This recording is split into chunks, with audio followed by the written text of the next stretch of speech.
Today we are going to make a wax tree. I'm going to cast my Wildflower Cross and my new Brooksy Statement Gemstone Ring. We'll get these on sprue wax and we'll make a tree to get ready to cast. Let's talk about the materials that I will use for this today. Of course, I had my red sprue wax and I have my sticky wax warming up in my wax warmer, and I have my little handheld wood burning pin that I use for my wax work. I also have a scale, and then of course my models, and then these the base for the flask that we'll attach the sprue to make our wax tree. And Celsius. I needed that today. Oh, and some wax wire.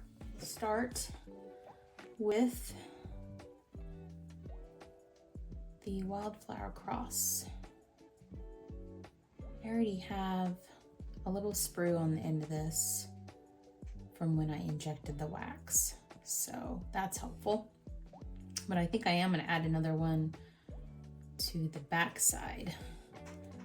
That way when I attach it, there's like a piece that flows here, just to make sure that the bail fills in all the way. I think that's what I'm going to do.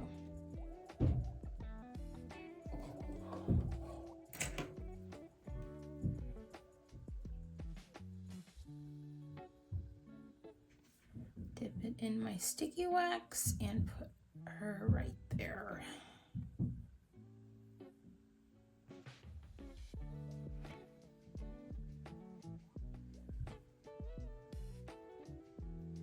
Needs to be at a 45-degree angle.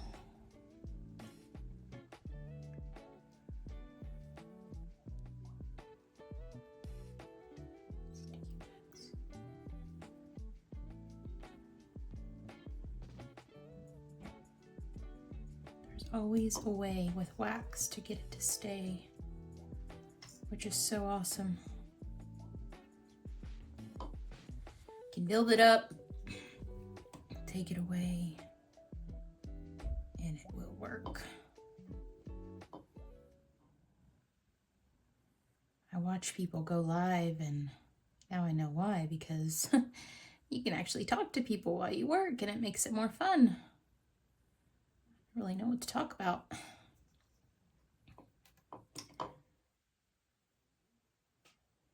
guess I could talk about why I made this cross.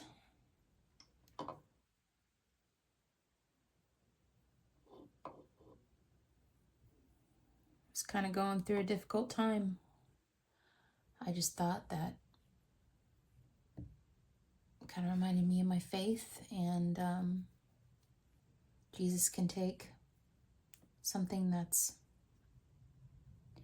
a terrible situation and turn it into something beautiful. So I thought this Wildflower Cross was a good example of that. That I was in a really bad situation and I didn't feel like making something that day. And I thought, you know what? I'm gonna do something with this cross. Now this ring is gonna be kind of tricky because it has a double band. So what I'm thinking about doing is creating a sprue that attaches kind of both here. And then I might attach one that will go here too. Let's just see. I'm going to take this wax wire and kind of cut it in half. And do like a double. Just have to make sure that it will hold my ring on here good. And I do not want that to come off. This is the first time I've done this type of ring band, so I hope that I made a good choice.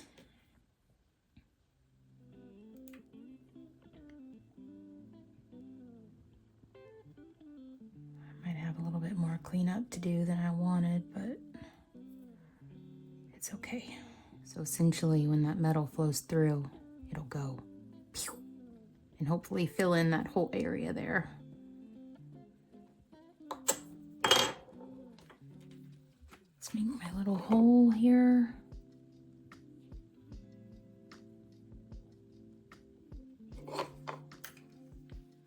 Get my sticky wax at a 45-degree angle-ish.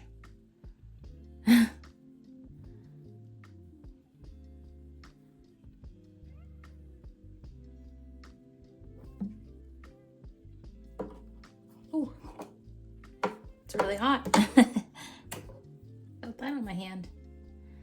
All right, so I did attach the sprue to the inside of the ring there. That way that metal will flow up in there and just kind of hopefully help fill in that whole top piece. And I did attach it here. Let's do it a little bit better. Smooth it out. Add a little bit of sticky wax on there to help. Sometimes it's just, do I have enough patience to let it dry before I fidget with it again? I tell myself that a lot because I can be a very impatient person. All right, let's let this sit for a bit and then we will weigh it and then attach it to the sprue base. Weigh it in grams.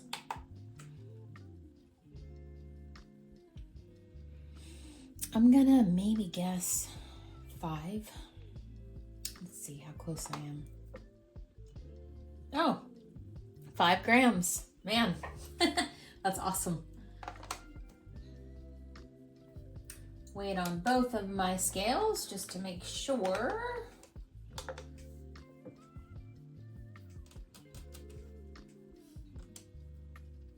4.8. There are things hanging off of it, so I'm still going to go with the 5 grams.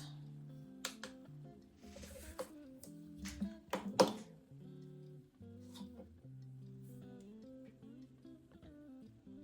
it on there nice and straight. Because when I put my flask over the top of these pieces, I do not want them to be anywhere close to the sides, because bad things will happen. Okay, so I've got my models on my wax tree. They are on the base, and now we're going to weigh it all down. The next step in the process is to get this setting in some investment and then cast these pieces.